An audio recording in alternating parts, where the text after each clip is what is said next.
V mladosti som patrila do partie, s ktorou som chodievala na vandre pod Širák, teda žiadny stan. Boli sme trampy alebo vandráci. Nemali sme trampskú osadu, boli sme tzv. Trampskí samotári. To boli trampy, ktorí sa pomerne náhodne organizovali na víkendové vandre. Rozlišovalo sa medzi vandrákmi a čundrákmi. Vandráci si chceli užiť trochu slobody niekde v lese, pestovať turistiku, zabaviť sa. Čundráci, tí síce chodili von z mesta vystrojení ako vandráci, ale ich jediným cieľom bolo zložiť sa niekde v mieste prvého výskytu viacerých stromov a celý víkend tam prechlastať. Wander to bola turistika, celý čas niekde v lese, večer táborák, gitara, víno, spev, zábava, smiech. No vynikajúci spôsob, ako si užívať bezstarostnú mladosť pod krídlami a za peniaze rodičov. Vandráci mali nepísaný, predpísaný výstroj, zásadne nejaká vojenská košela, na krku šatka, najlepšie červená s bielými bodkami, rifle alebo maskáčové vojenské nohavice, na chrbte US Dorna, čo bol taký zavinovací bagel z hrubej celtoviny kaky farby. Z US-ky musel visieť ešus, skladacia hliníková rajnica s deklom.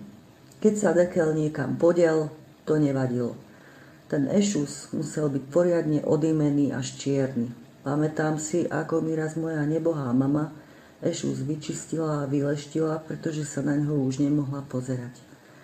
Neviete si predstaviť, aká som bola rozhorčená. No čože je to za vandráka, ktorému sa ešus bliští ako porcelán po starej materi? Hanba sa takto vonku ukázať. K ešusu patril bager, hliníková lyžica ohnutá tak, aby sa dala o niečo zaháknuť. Chalani mávali na nohách Kanady, dievčatá nejaké vibramy alebo pionierky. Takto sa vtedy nazývali turistické bagandže. Jeden piatok sme sa stretli na stanici a vyrazili sme do slovenského raja. Mali sme v pláne výstup z Podlesku cez suchú Belu po rebríkoch na kláštorisko, v krčme u Slimáka na kláštorisku si dať pivo a niečo pod zub, trošku sa tam pomotať, niekde pod Širákom prespať a potom ísť ďalej, kam nás nohy povedú. Slovenský raj bol fakt raj. Boli prázdniny, takže sme plánovali predĺžený víkend s 3 nocami pod Širákom. V piatok sme prišli na Podlesok, tam sme si v kempe urobili ohnisko a poopekali si špekáčky. Boli tam viaceré takéto skupinky, takže sme to dali dokopy a s niekoľkými gitarami sme vyspevovali, pokým do nás spáči nezačali kadečo hádzať, aby sme už aj my konečne zaľahli a dali pokoj. My sme sa presunuli trošku viac pod les, pretože ešte za svetla sme si vyhliadli parádne miesto na prenocovanie. Pekná lúčka, zo pár stromov, no a potom les. Bolo krátko po splne, celkom dobre sme videli, takže sme tam trafili. Zaľahli sme na karimatky, zazipsovali sme sa do spacákov a o chvíľu som počula tu odfukovanie alebo chrápanie. Bolo nás 5 a ja som vždy spala uprostred skupiny. Som strachoprud, v živote by som nespala niekde na kraji. Už som pomaly zaspávala, keď ma vyrušil zvuk krídel. Niečo veľké, ale naozaj veľké, sa nedaleko nás chystalo vzlietnúť. Pred vzletom to akoby na skúšku ešte na zemi mávalo krídlami. Krídla vydávali hlasný zvuk a uvidela som to, až keď to vzlietlo. V rozpätí krídel sa mi videlo neuveriteľne veľké. Celé to bolo veľké. V živote som niečo také nevidela. Vzlietlo to a rýchlo sa to vzdialilo. Síce som potom zaspala, ale z času na čas som sa prebudila a pozorovala oblohu, či sa to nevracia. Bola som zvedavá aj vystrašená. Keď sme si ráno robili raňajky, vykladala som kamarátom o svojom nočnom zážitku. Nikto sa nad tým nejako zvlášť nepozastavoval. Iba jeden z nich mi povedal, že zrejme som nejakého veľkého dravca videla prvýkrát takto zblízka, takže sa mi zdal väčší, než v skutočnosti je. Najedli sme sa, zbalili a vybrali sme sa na kláštorisko. Bolo pekne, po rebríkoch sa nám liezlo vynikajúco a bola to zábava. Ja som síce bola trošku pomalšia ako vždy, ale kamaráti s tým nerobili problém. Napokon nebolo sa kam a prečo ponáhľať. Vyšli sme na kláštorisko pred obedom a krčma u Slimáka nás nesklamala. Bol síce socík, ale táto krčma bola otvorená non-stop a človek tam dostal pivo a aj nejaké párky s horčicou a chlebom alebo niečo podobné. Bola to fajn krčma a prevádzkár sa naozaj volal Slimák. Zvyšok dňa sme s krátkými prestávkami chodili po lesoch a kopcoch, vyhrievali sme sa na slnku. Mali sme aj ďalekohľad, takže sme z výhliadok pozorovali okolitý svet. Ja som sem tam zamierila ďalekohľad aj na oblohu, či sa mi podarí spozorovať nejakého dravca. K večeru sme sa už obzerali po nejakom vhodnom mieste na prespanie, kde by sa dal urobiť oheň bez toho, aby sme vypálili les a odkiaľ by sme sa niekam neskotúľali.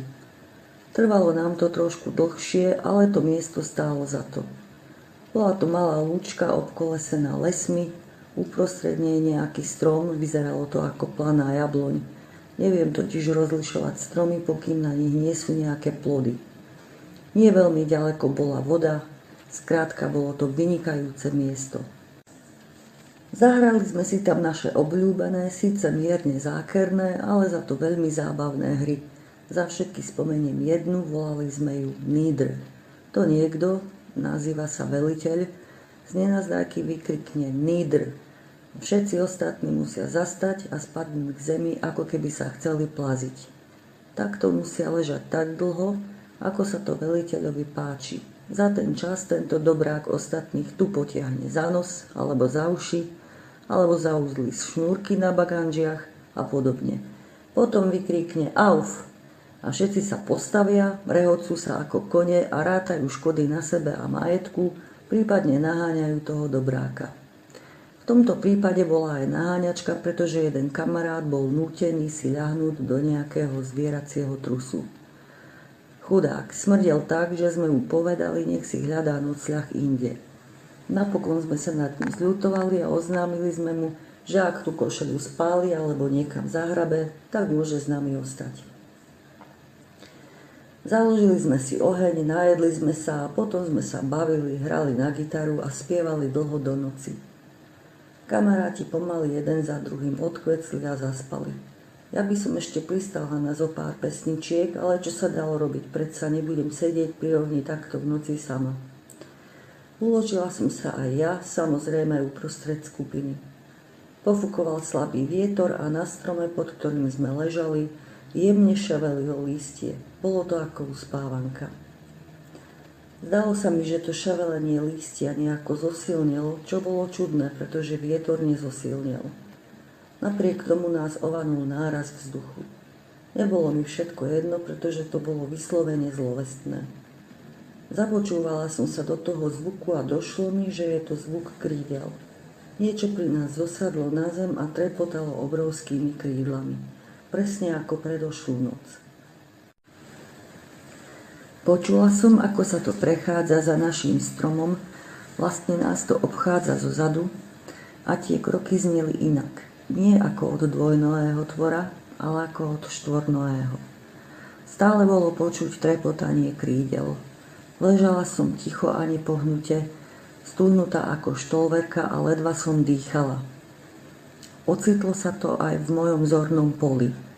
Videla som iba siluetu, pretože nás to spredu obišlo veľkým oblúkom a bolo to od nás dosť ďaleko. To mi ale stačilo. Myslela som si, že sa od strachu pominiem na rozume.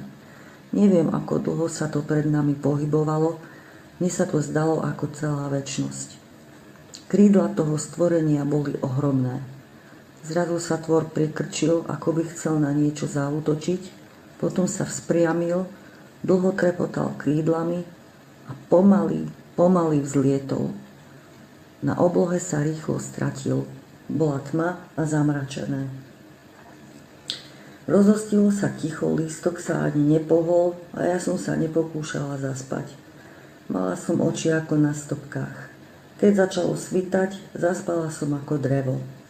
Ráno som sa zobudila na to, ako sa kamaráti rozprávajú a posielajú sa navzájom po vodu. Bolo trochu chladno a stále zamračené. Založili sme oheň a uvarili sme si čaj.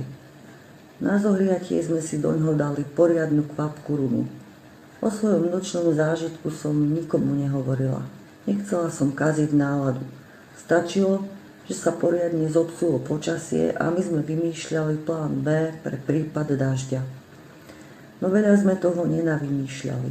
Keď začne liať a vyzeralo, že to bude každú chvíľu, tak sa jednoducho poberieme najkratšou cestou na vlak a pôjde sa domov. Uhasili sme oheň, pobrali sme si veci a dali sme sa na odchod. Onedlho na to začalo pršať. Vytrvalo a husto. Dlho sme išli cez les, takže sa na nás lialo z neba aj zo stromov. Keď sme sa blížili k stanici, strhla sa prietrž mračien s hromami a bleskami. Sušili sme sa v staničnej krčme a čakali na náš vlak. Kamaráti smútili, že náš vander sa končí o deň skôr. Ja som sa do tohto kolektívneho smútku nezapojila. Bola som rada, že tretia noc vonku sa nekoná. Ten rok som už na žiadny vander pod Širák nešla.